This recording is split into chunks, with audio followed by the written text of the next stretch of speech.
Over the last 20 days, Bengaluru has made repeated headlines for targeting undeclared settlements. Beginning with Kogilu layout in Yelahanka and followed by similar action in Tanisandra, these drives raise serious concerns about what leads to this sudden surge in eviction drives. We are visiting various declared and undeclared slums today to understand the factors behind these demolitions drive and what continues to be missing in declared slums. Under the law in Karnataka, the government has the power to notify an area as a slum even if the land is unauthorized or privately owned. This provision exists precisely to allow the state to extend basic services and rehabilitation to vulnerable communities. However, in practice, this power is used selectively. When infrastructure development like a metro or a flyover is undertaken, where do the people go? You've had slums. I mean, slums have been consistent feature with any kind of a city as it is with Bangalore. But over a period of time, I think in the last 30-40 years, what has also happened is that you've had a proliferation of these settlements. Of course, in places like Delhi, Bombay, for instance, you're looking at half the population or 60% of the population living in areas like this. But a place like Bangalore, I think what we can easily see is that over the last 30-40 years, this has kind of increased. And this is primarily a failure of the state in providing any kind of public housing.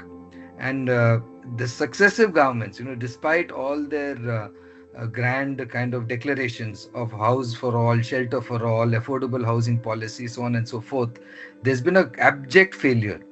The Kogilu demolition was closely followed by a clearance drive in Tanisandra's Tuba layout. Even here, officials termed the structures unauthorized. The residents, however, maintained that they were not encroachers but tenants who had been paying rent to intermediaries they encountered at labor sites. This pattern has surfaced repeatedly in Bengaluru. இது நம்மளுக்கு notice கொடுத்தாங்களான்னு கேட்டாங்க. நம்மளுக்கு notice எதுவும் வரல நம்ம ஓனருக்கு. அப்படியே ஒரு 5:45 இருக்கும். வந்துட்டு இல்லை இது டெமாலிஷன் ஆகுதுன்னு சொன்னாங்க. நம்ம ஓனருக்கு கால் பண்ணோம். அவங்க வராங்கட்டையுமே நம்ம கேட்டு டச் பண்ணிட்டாங்க. டச் பண்ணிட்டு நம்மளது இதெல்லாம் செட்டு இருந்துச்சு ஓனர்து. இது ஃபுல்லுமே அப்படியே உடச்சிட்டாங்க. அது உடச்சிட்டு அப்படியே போயிட்டு எல்லாம் பட்டுன்னு எல்லா வீடுதும் உடச்சிட்டு அப்புறமா நம்மளது ஒரு ஆஃப்டர் மோல்டிங் இது அவங்க வாடகை இருந்தது அதுவும் ஃபுல்லாக உடச்சிட்டு பாத்திரம் ஃபுல்லாக தூக்கி போட்டுட்டு ಮೇಲಿಂದ ಬಿಸಾಕಿದ್ರು ಪಾತ್ರೆ ಪೂರ್ತಿ ಹಂಗೆ ಹೊಡೆದೋಗ್ಬಿಟ್ಟು ಹೋಗ್ಬಿಟ್ರು. ಅವ್ರು ಏನು ಹೇಳಿಲ್ಲ. ಎಲ್ಲ ಆಚೆ ಹೋಗು, ನಾವಿಲ್ಲೇ ಟೆಂಟ್ ಹಾಕ್ಕೊಂಡು ಕೂತ್ಕೊಂಡಿದ್ವಿ. We are in Tuba layout in Tanisandra, where the Bangalore Development Authority on January 8 razed over 13 houses, citing that the land belongs to the BDA. This is one such house which was demolished on January 8th morning at around 8 am, and families who we spoke to say that they have been living in the area for nearly 10 years.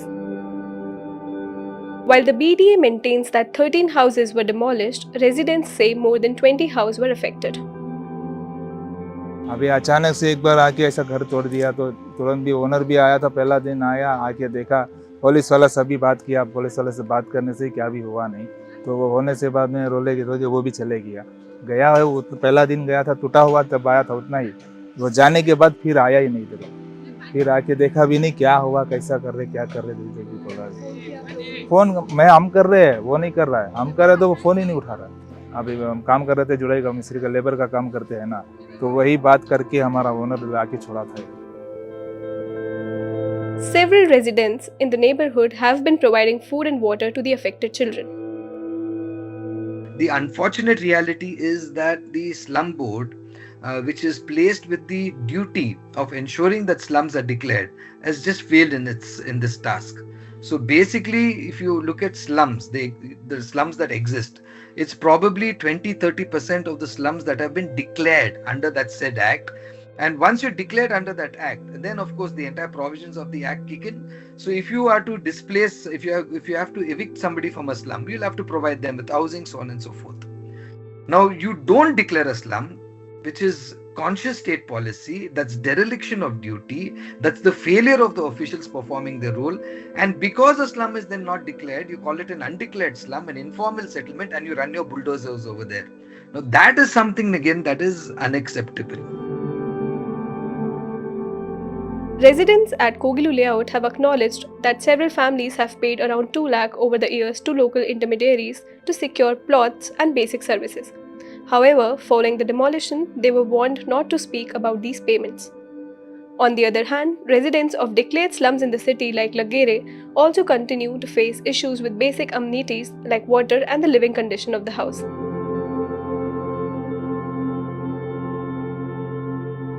While the government has said that alternative plans has been arranged for the families impacted, the residents in these areas have refused to leave the site, citing fears of negative consequences. Questions have also been raised on why such transactions spanning over several years were not acted upon earlier, and how accountability would now be fixed when families who paid intermediaries have lost both homes and documents.